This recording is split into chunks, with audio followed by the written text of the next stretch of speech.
बिस्मिल्लाहिर्रहमानिर्रहीम। अस्सलाम वालेकुम नाज़रीन कराम, मैं हूं मखदूम शहाबुद्दीन और आप देख रहे हैं मेरा फेसबुक और यूट्यूब चैनल। उम्मीद करता हूं आप सब लोग बखैर वाफियत होंगे और जहां भी होंगे अपने अहले खाना समेत खुश भी होंगे और महफूज भी। नाज़रीन कराम, इमरान खान साहब 3 दिन बनी गाला में अपनी रिहाइश का इस्लामाबाद में क़याम के बाद जमान पार्क पहुंच चुके हैं। जमान पार्क वापसी के वक्त इमरान खान के साथ क्या हुआ, वीडियो जो है वो इस वक्त मंजर आम पर आ चुकी है और वीडियो वायरल भी हो गई और इस वीडियो ने बहुत से लोगों को हिलाकर रख दिया है। इस हवाले से आम तरीन तफसीलात हैं। इसके साथ ही साथ पीटीआई जो है उसके लिए मुश्किलात जो हैं, जिस तरह से चाहे वो लोगों को पार्टी छुड़वाने के हवाले से हो या दीगर चीज़ें, लेकिन पीटीआई के लिए मुश्किलात जो हैं उनमें इजाफा किया जा रहा है। और अभी तक वो जो प्रोसेस था एक पाकिस्तान तहरीक इंसाफ के लोगों को पार्टी छुड़वाने का और पाकिस्तान तहरीक इंसाफ को विक्टिमाइज करने का, वो प्रोसेस अभी तक थमने का नाम नहीं ले रहा। एक और बड़ी विकेट जो है पीटीआई की गिरी है, अलबत्ता इतनी बड़ी नहीं, अब तो इतनी बड़ी बड़ी विकेट्स गिर चुकी हैं और उनसे फर्क भी नहीं पड़ा पाकिस्तान तहरीक इंसाफ और इमरान खान साहब को कि अब ये बात मैटर ही नहीं करती। जबकि दूसरी जानिब इक़्तिदार की हवस में नून लीग और पीपल्स पार्टी का मुकाबला जो है वो भी शुरू हो चुका है और अब ये ऊंट जो है ये किस करवट बैठेगा, ये मामला क्या रुख इख्तियार करेगा, इस पर भी बड़ी इंपॉर्टेंट डेवलपमेंट्स हैं जो आपके सामने रखनी है। सबसे पहले नाज़रीन इकराम मैं आपको ये बता दूं कि पाकिस्तान तहरीक इंसाफ को सिस्टम में से माइनस करना इस वक्त कितना जरूरी हो चुका है, जरा इस चीज को आप समझें। एक जानिब तो सिंध असम्बली, उसके अंदर अपोजिशन पाकिस्तान तहरीक इंसाफ के पास थी और अब चूंकि असम्बलीज डिसॉल्व होनी है, निगरान सेटअप जो है वो बनना है और निगरान सेटअप चाहे आपके वजीर आजम की बात हो तो आपके जो वजीर आजम साहब हैं और इसके साथ ही साथ आपके जो अपोजिशन लीडर हैं और इसी तरह से सूबों के अंदर वजीर आला और जो सूबाई अपोजिशन लीडर हैं उन्होंने ये फैसला करना होता है। तो अब एमक्यूएम जो है उनकी राना अब्बासी जो है उन्हें सिंध असम्बली की खातून अपोजिशन लीडर बना दिया गया है। पहली खातून अपोजिशन लीडर है वैसे ये सिंध असम्बली की, लेकिन ये अचीवमेंट एक ऐसे वक्त पे आ रही है जब एक सियासी जमात को ऑन पर्पज सिस्टम में से निकाला जा रहा है, उस सियासी जमात को विक्टिमाइज किया जा रहा है। एमक्यूएम की जानिब से बुध के रोज यानी कि आज सिंध असम्बली में अपोजिशन लीडर की तब्दीली के लिए दरखास्त जमा कराई गई थी, जिस पर एमक्यूएम को जीडीए और पीटीआई के मुनहरिफ अरकान की हिमायत हासिल थी। यानी जीडीए के भी मुनहरिफ लोग और पाकिस्तान तहरीक इंसाफ के भी सिंध असम्बली में मुनहरिफ लोग, तो उन लोगों ने बेसिकली मिल के एमक्यूएम के जो लीडर ऑफ अपोजिशन है और असम्बली के कुछ दिन पहले ही लीडर ऑफ अपोजिशन तब्दील किया है और मुत्तहदा अपोजिशन जो है उसकी जानिब से एमक्यूएम की राना अंसार को अपोजिशन लीडर के लिए नामजद किया गया, जिनकी तकर्री जो है उसका ऐलान स्पीकर सिंध असम्बली ने किया। रुकन सिंध असम्बली राना अंसार सूबाई असम्बली की पहली खातून अपोजिशन लीडर हैं। बट आई थिंक ये अचीवमेंट जो है, एक अच्छी बात होती कि खातून अपोजिशन लीडर पहली, जहां पर भी खवातीन के लिए इट्स अ फर्स्ट, तो I think it's a good thing, but not in these circumstances. ये ऐसे सर्कमस्टांसेस में मामलात मुतनाज़ा, मतलब पॉलिटिकल इंजीनियरिंग के तहत ही आना था, तो फिर इस तरह ना ही होता तो अच्छा था। और इस सब के अंदर मैं आपको ये बता दूं कि स्पीकर असम्बली ने कहा कि राना अंसार को पहली खातून अपोजिशन लीडर बनने पर मुबारकबाद देता हूं और इस हवाले से जब नोटिफिकेशन जारी होगा तो सबको दे दिया जाएगा। इजलास 2 अगस्त की सुबह 11 बजे तक स्पीकर साहब जो है उन्होंने मुलतवी कर दिया। तो पाकिस्तान तहरीक इंसाफ के लिए सिंध असम्बली से ये एक बड़ा झटका या आप एक धचका कह लें, लेकिन अब मैं इसे झटका और धचका नहीं कहता, मैं इसे कहता हूं इमरान खान साहब को एक और जगह से आई ओपनर और मजीद चेहरे जो हैं वो सामने आते जा रहे हैं, मजीद लोग वाजे होते जा रहे हैं। और एक चीज तो यह है कि पार्टी छोड़ना, सियासत छोड़ना या पार्टी छोड़ना, एक है इमरान खान के साथ मुनहरिफ अब जो चीज है ना वो बड़ी अजीब सी है,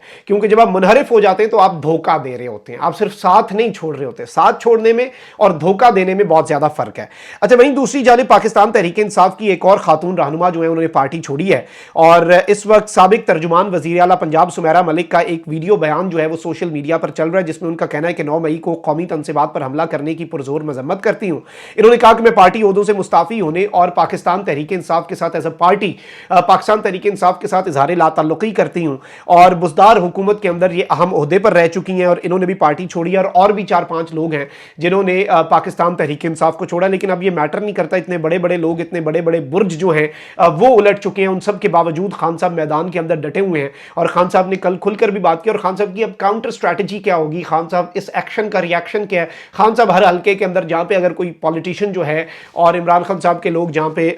स्लिप हो रहे हैं या फिर वो टिकट नहीं लेंगे, डर होगा, खौफ होगा, वहां पे इमरान खान साहब के पास एक बड़ा बेहतरीन मूव खेला। एक ही पत्ते ने सबको चारों शाने चित कर दिया। इमरान खान साहब ने कहा मैं वोकला आपको टिकटें दूंगा उधर, मैं वकीलों को वहां पे खड़ा कर दूंगा। एक तो वकीलों के ऊपर प्रेशर डालना मुश्किल होगा, वकील उठाए तो फिर बार आपको बताएगा कि उसके साथ बार आपके साथ क्या करता है, मतलब एक वो और काला कोट फिर ऑब्वियसली एक अलग चीज़ है। उनके पोलिंग एजेंट काले कोट वाले होंगे, कानून समझते होंगे, उनकी अपनी बिरादरी जो है वो वोट के ऊपर पहरा दे रही होगी, तो धांधली जो है वो भी बहुत ज़्यादा मुश्किल हो जाएगी। मैं तो समझता हूं कि अगर धांधली भी हो जाए ना तो पीटीआई जो है उसे नहीं हराया जा सकता, धांधला भी हो जाए तो नहीं हराया जा सकता, क्योंकि अवाम ने इतने बड़े मार्जिन से पीटीआई को जिताना है कि वो धांधली का मार्जिन कम हो जाना है। लेकिन इस सब में जो इंपॉर्टेंट एस्पेक्ट है वो ये है कि पीटीआई को एज अ पार्टी अगर ये माइनस करते हैं, या इमरान खान साहब को पाबंदे सलासल, आपको लगता है कि इमरान खान को पाबंदे सलासल करके उनका सारा राब्ता मुनक़ता करके आप पार्टी को डिसमेंटल कर देंगे? इमरान खान साहब ने अपना प्लान बी, प्लान सी, हर चीज़ पूरी स्ट्रैटेजी, टियर 2 की लीडरशिप, टियर 3 की लीडरशिप, क्या कमेटी होगी, कौन फैसले करेगा, और ये फैसले करने वाले लोग वो हैं जो जल के कुंदन बन चुके हैं इस भट्टी के अंदर, जो प्रेशर जो है उसे सस्टेन कर चुके हैं, जो प्रेशर बर्दाश्त कर चुके हैं, और ऑब्वियसली ये सारी की सारी चीज़ें बहुत ज़्यादा अहमियत की हामिल हैं। अच्छा, अब जरा आ जाते हैं कि इस वक्त पीपल्स पार्टी और जेयूआई जो है उसके हवाले से ये खबर आ रही है कि ये नून लीग से नाराज हैं, और रजा रबानी और ताज हैदर साहब जो है इन्होंने इलेक्शन एक्ट बिल जो है उसके ऊपर एतराज उठाया। पार्लियामेंट का मुश्तरका सेक्शन है, सेक्शन 230 के सब सेक्शन 2A में कोई तरमीम पेश नहीं की जा रही है। इन्होंने कहा गुज़श्ता हुकूमत में जो IMF ने हमारे गले में शिकंजा डाला उसे मजीद सख्त किया जा रहा है, ये इनका कहना था। और इसके साथ साथ इन्होंने कहा कि पार्लियामेंट को रबर स्टैंप बनाने की कोशिश की जा रही है, और इन्होंने कहा कि जी जो इख्तियारात दिए जा रहे हैं निगरान हुकूमत को वो लामहदूद किस्म के इख्तियारात और ये सब कुछ। लेकिन अब यहां पर खबर ये आई है कि निगरान हुकूमत जो है वो हुकूमत के इख्तियारात के मामले के ऊपर, निगरान हुकूमत के मामलात के ऊपर जो मौजूदा हुकूमत है वो इत्तेहादियों को राजी करने में कामयाब हो गई। अब ये हुकूमत ने राजी किया या किसी और ने राजी किया, जिसके राजी करने पर राजी होना जरूरी होता है, वरना फिर आपके लिए प्रॉब्लम्स हो जाती हैं, ये तो एक अलग सवाल है। निगरान हुकूमत और निगरान वज़ीर आज़म के इख्तियारात के मामले पर इंतखाबी इस्लाहत कमेटी का इजलास चेयरमैन अयाज सादिक की सरबराही में हुआ, जिसमें वफाकी वज़ीर कानून आज़म नज़ीर तारड़, सेनेटर ताज हैदर, बैरिस्टर अली ज़फ़र और दीगर शरीक हुए, जबकि वज़ीर कानून ने इत्तेहादियों और अपोजिशन जमातों के रहनुमाओं को ब्रीफिंग दी। ज़राए के मुताबिक इंतखाबी इस्लाहत कमेटी के इजलास में आर्टिकल 230 से मुतल्लिक तरामीम पर बातचीत की गई, और निगरान हुकूमत के इजाफी इख्तियारात को लेकर जो इत्तेहादी हैं उनके तहफ़्फ़ुज़ात को दूर करने की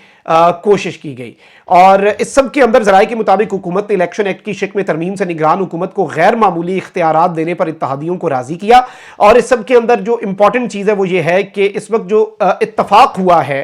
वो ये है कि जी पार्लियामेंट के मुश्तरका इजलास के अंदर ये लामहदूद इख्तियारात नहीं देंगे, लेकिन जो महदूद इख्तियारात हैं उन्हें बढ़ाएंगे। मतलब ये कह रहे हैं कि हम अनलिमिटेड इख्तियारात नहीं देते, लेकिन जो लिमिटेड इख्तियारात हैं उन्हें बढ़ा रहे हैं। अब कान ऐसे पकड़ के या ऐसे पकड़ना है या पता नहीं क्या वारदात है, लफ्जों का हेर फेर है, पेचीदगियों के अंदर फंसा के बड़ी वारदात क्या डाली जा रही है कवाकिब कुछ नजर आते हैं, कुछ देते हैं धोखा, ये बाजीगर खुला, इनका कुछ पता नहीं है, इनके हवाले से कुछ भी हो सकता है, और ये चीजें बड़ी वाज़ेह हैं। अब कुछ चीजों के ऊपर ये एक हैं, कुछ चीजों के ऊपर ये एक दूसरे को टफ टाइम दे रहे हैं। मैदान में आने का इन्होंने वैसे फैसला कर लिया हुआ है। और इस वक्त मैं आपको ये बता दूं कि इलेक्टेबल्स शामिल करने का मुकाबला जो है पाकिस्तान तहरीक इंसाफ को तो इन्होंने सिस्टम से आउट अपनी तरफ से किया हुआ है ना, तो नून लीग और पीपल्स पार्टी के दरमियान इलेक्टेबल्स अपनी पार्टी में शामिल करने का प्रोसेस जो है वो बलोचिस्तान तक पहुंच गया हुआ है। और मौजूदा हुकूमती हलीफ जमातों पाकिस्तान पीपल्स पार्टी और मुस्लिम लीग नून में आइंदा इलेक्शन में कामयाबी के हुसूल के लिए कोशिशों के हवाले से मुकाबलाबाजी जो है वो इस वक्त शिद्दत इख्तियार कर गई है, और दोनों जमातों की जानिब से इलेक्टेबल्स को अपनी जमातों में शामिल करने का मुकाबला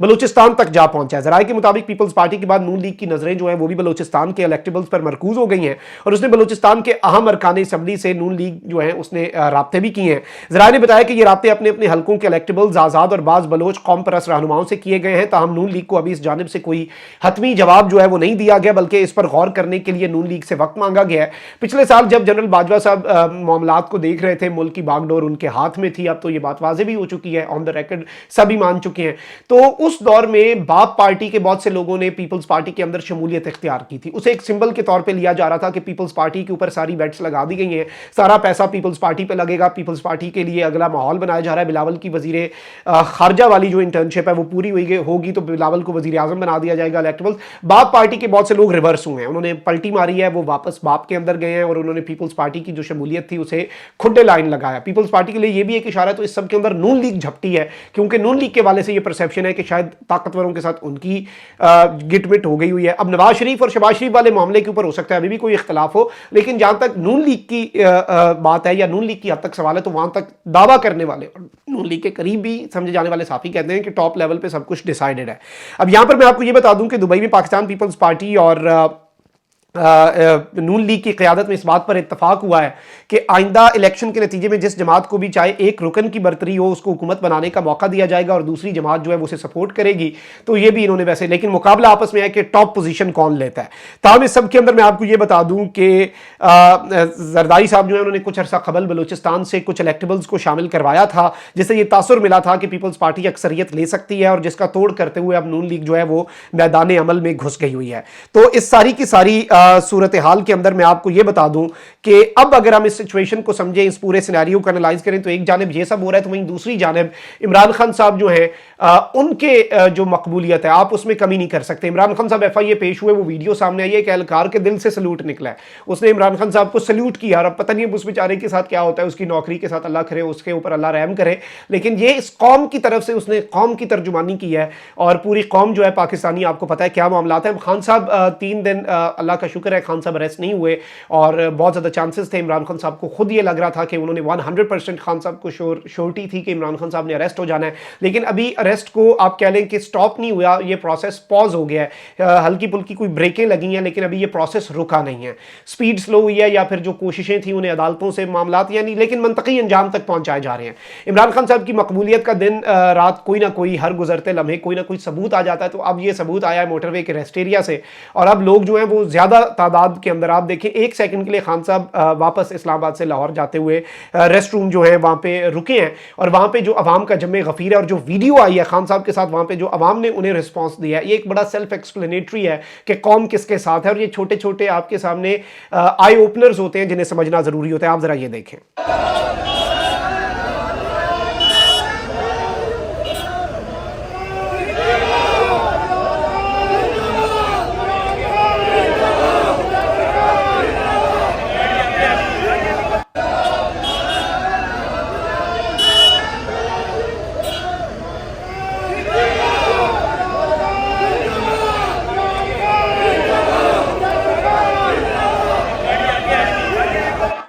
जी नाज़रीन इकराम, आपने ये वीडियो देखी और ये बड़ी वाज़े है, बड़ी क्लियर है। इसके अंदर अब मुझे नहीं लगता कि वो कहते हैं ना पिक्चर इज़ वर्थ 1000 वर्ड्स, तो I think this video is worth 1,000,000 words.